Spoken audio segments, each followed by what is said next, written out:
Seguimos en Entre Líneas y ya nos vamos a meter a la primera nota que tenemos para hoy con Leopoldo Tornaroli, el economista experto en estadísticas sociales del INDEC especialmente, lo referido a las cuestiones laborales, a la pobreza, a la indigencia. Bueno, nos vamos a meter a hablar de este último tema, de pobreza e indigencia, después de que el INDEC diera a conocer una baja muy fuerte la semana pasada en las estadísticas de pobreza en la Argentina para el primer semestre de este año. Dábamos como ejemplo en el comienzo del programa el caso de Río Cuarto, que de 99.000 pobres en el primer semestre de 2024 pasó a tener poco más de 44.000 en el primer semestre de este año. Casi 55% recortó la cantidad de pobres el Gran Río Cuarto en apenas un año. Claro, lo que a muchos les llama la atención es que no estamos en medio de una economía floreciente, Claro. que explique, por lo tanto, que tanta gente haya salido de la pobreza en un año. Ha habido despidos, hay pérdida de poder adquisitivo, el consumo está retraído, con lo cual La actividad económica no la arranca. actividad económica no arranca. Si uno ve esos datos que son importantes a la hora de definir el poder adquisitivo de la población, bueno, dice, bueno, ¿de dónde sale la baja de la pobreza? ¿Cómo se construye esa baja de la pobreza? Bueno, lo explica Leo Tornaroli. Son las últimas mediciones, ¿no? Hay un poco de ruido, creo, que tiene alguna justificación, sí, quizás metodológica, técnica, y obviamente también está la cuestión política, que siempre cuando hay una buena o una mala noticia de los diferentes sectores tratan de interpretarla a su manera, ¿no? Yo esperaba una baja de la pobreza porque venía chequeando, bueno, las cosas que uno normalmente mira para tratar de prever qué va a pasar, veían que, bueno, algo que viene pasando ya desde algunos semestres atrás, que es que la canasta, tanto la alimentaria como la canasta básica total, venían por debajo de la inflación.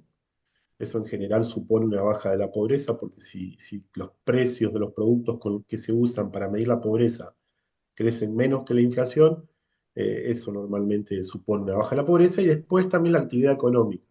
Durante el primer semestre del año de 2025, si bien ya quizás mayo y junio mostraron una desaceleración, un estancamiento, la actividad económica estaba un poco más alta que en el semestre anterior, el segundo de 2024, algo así como 3,5 puntos porcentuales más de actividad económica.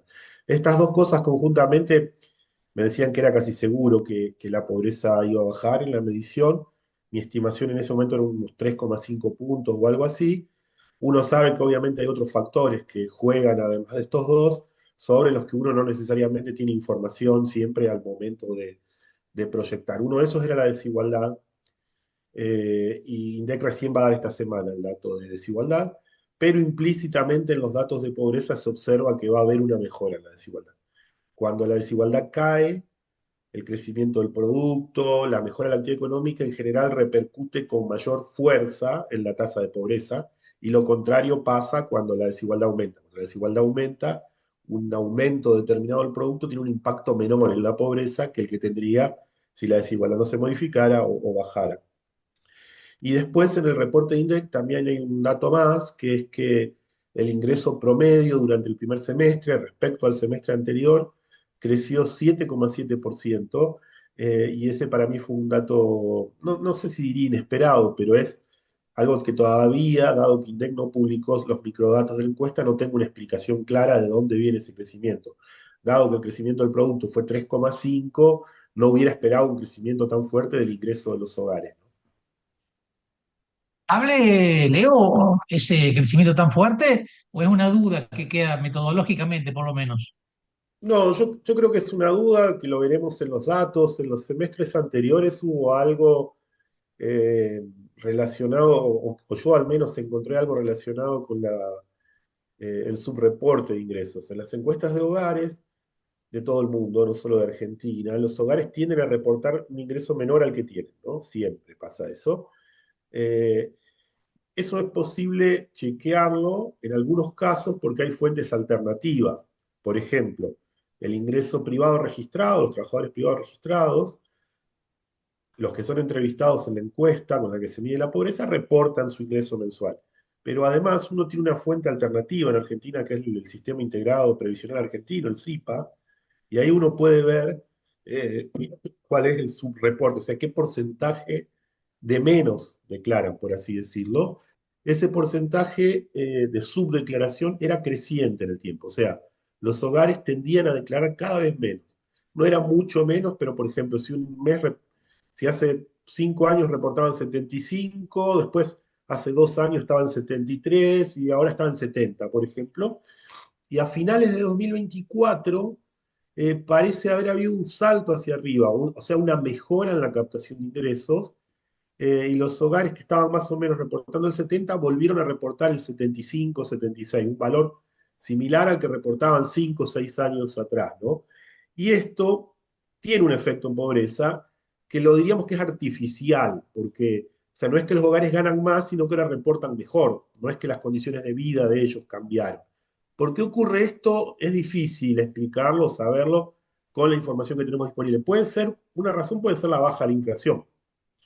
Con una inflación en baja, los hogares normalmente conservan el más o menos, por ejemplo, los asalariados, el mismo nivel de ingreso durante varios meses consecutivos. No hay ajustes o renegociación salarial todo el tiempo como cuando hay inflación. Entonces eso a los hogares les permite reportar con más precisión, recordar mejor cuál es su ingreso, que cuando el ingreso cambia mes a mes, por ejemplo, ¿no? Porque de pronto si todos los meses cambia, vos quizás cuando te hacen la pregunta no te acordás exactamente cuánto cobraste la última vez, sino la anterior o algo así, ¿no? Y después también puede haber alguna cuestión.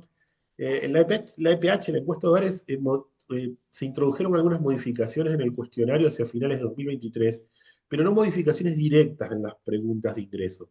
De cualquier modo, los cambios en el cuestionario a veces pueden repercutir en la forma que los hogares reportan en otras preguntas que son las mismas que antes, pero que ahora tiene otra pregunta anterior o algo así que hace que el hogar quizás recuerde mejor o cambie o lo que sea. De cualquier modo, eso no lo sabemos, y parece haberse mantenido en el tiempo el crecimiento este en su reporte, haber recuperado un poco los niveles que tenía hace unos años atrás, y eso podría explicar quizás un puntito y medio de la caída de la pobreza, pero hasta que no tengamos los datos de la encuesta que INDEC recién va a publicar a principios de noviembre, no podemos dar una explicación un poco más definitiva, ¿no? Leo, de esta salida de la pobreza de tanta gente, si se lo compara interanualmente, hay algunos conglomerados que han tenido un desplome muy significativo de pobreza. Ujú. Eh, eh, ¿Cuánto tiene que ver la mejora de salarios informales que por allí vienen evolucionando mucho mejor que los registrados formales, ¿no? Sí, a ver, dos cosas ahí. La primera es la baja esa tan grande. La baja tan grande en parte tiene incorporado, eh, si querés decirlo así, un sesgo ahora, porque en su momento hubo otro sesgo en la otra dirección. O sea, la suba de comienzos de 2024, la tasa de pobreza, si uno mira los datos alternativos que existen, parece raro que haya sido tan grande. Ese salto hasta 50 y pico fue exagerado y en ese momento nadie lo esperaba. O sea, yo me acuerdo que mi mejor estimación en ese momento era que iba a estar un poquito por encima de 45, con lo cual me sorprendió. Y después, todavía ahora, cuando miro hacia atrás los datos de productos, diferentes cosas, es bastante difícil de explicar lo que hubo. Tiene que ver un poco con el ruido que hay con esta metodología por ingresos en periodos donde la inflación salta mucho. Entonces, como yo creo que el año pasado, a principios de año, se sobreestimó la tasa de inflación, ahora se está sobreestimando la baja, porque de algún modo está bajando a un nivel que yo creo que no llegó a estar en ningún momento. Pero bueno, son cuestiones más estadísticas y demás. Respecto a los asalariados registrados y no registrados, bueno, sobre los no registrados, la única información disponible es la de la encuesta, ¿no? Entonces uno no tiene muy fácil chequear. Lo que ocurre ahí es que INDEC todos los meses publica un índice de salarios que se llama índice de salarios y tiene después separado por trabajadores públicos, trabajadores privados registrados y trabajadores no registrados.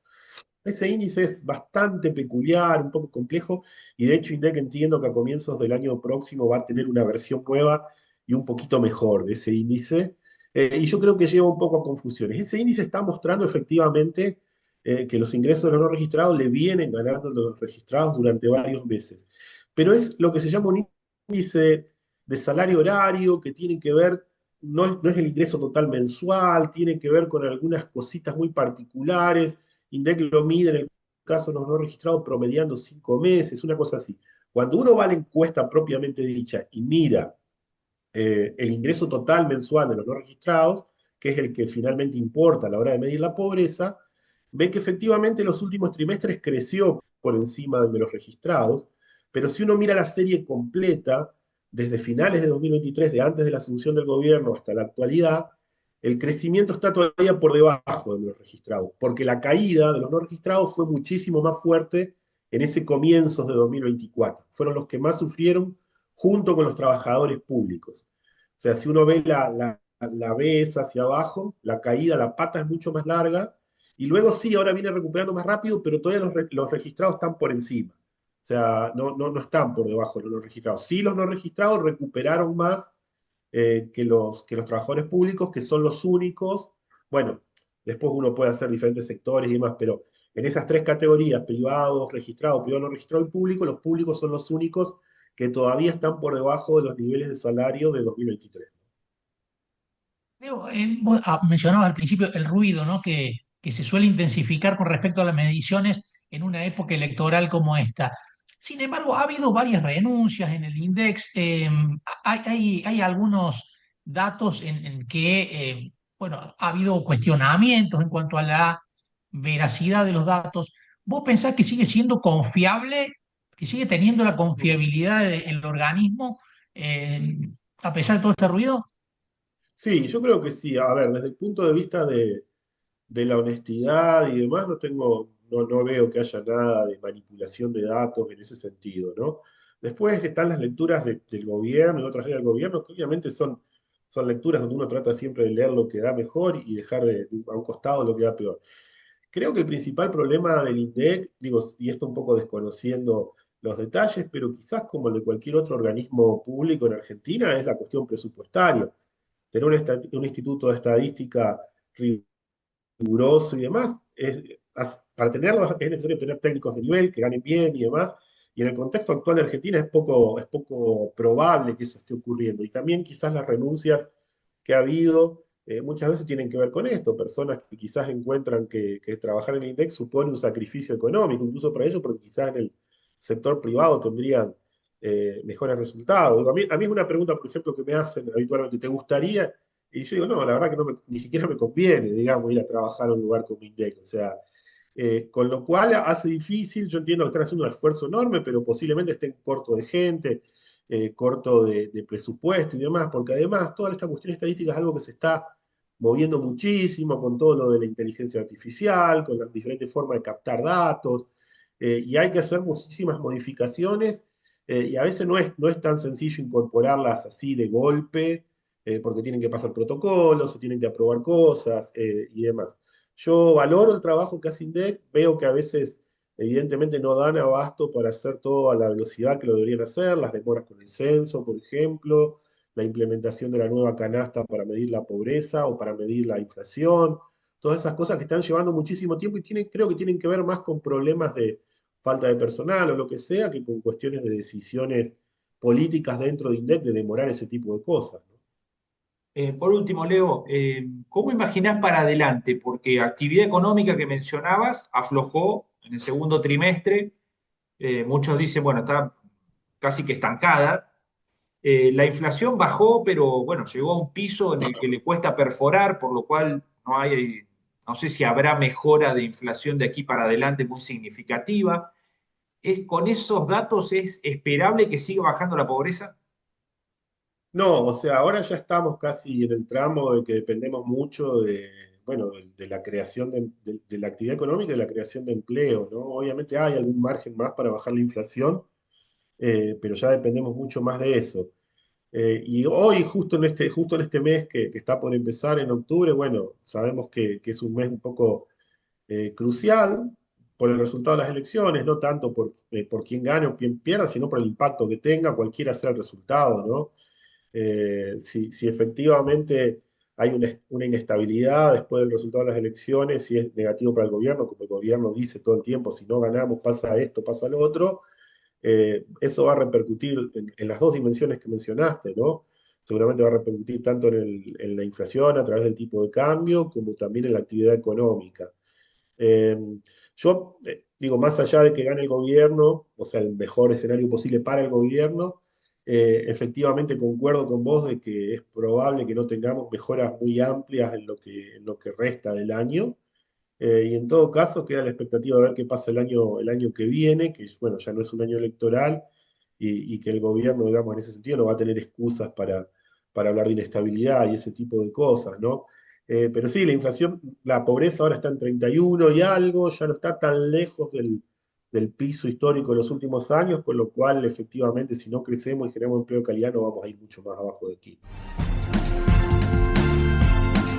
Bueno, ahí estaba Leopoldo Tornaroli y el análisis de los datos de la pobreza dados a conocer por el INDEC la semana pasada y dando algunos argumentos y diciendo nos está faltando algo para terminar de justificar esta baja, ¿no? Hay algunos argumentos que tienen que ver con una mejora leve, pero mejora de la actividad económica, una mejora de los ingresos respecto a la canasta, que la canasta subió menos que el IPC, claro, y entonces eso le hace ganar de alguna manera a la línea de pobreza algunos puntos en el bolsillo de la gente, pero con eso solo no alcanza. Según Tornaroli, hay algunos otros indicadores, por ejemplo, el de la desigualdad que se va a conocer en los próximos días, que seguramente va a aportar otro poco, y algo más que no está claro y que seguramente la estadística oficial dará a conocer en las próximas semanas. El tema también es qué va a pasar de ahora en adelante con la pobreza, ¿no? Claro. Porque con una economía que, como decíamos, tiene signos de estancamiento, bueno, parece haber encontrado un piso difícil de perforar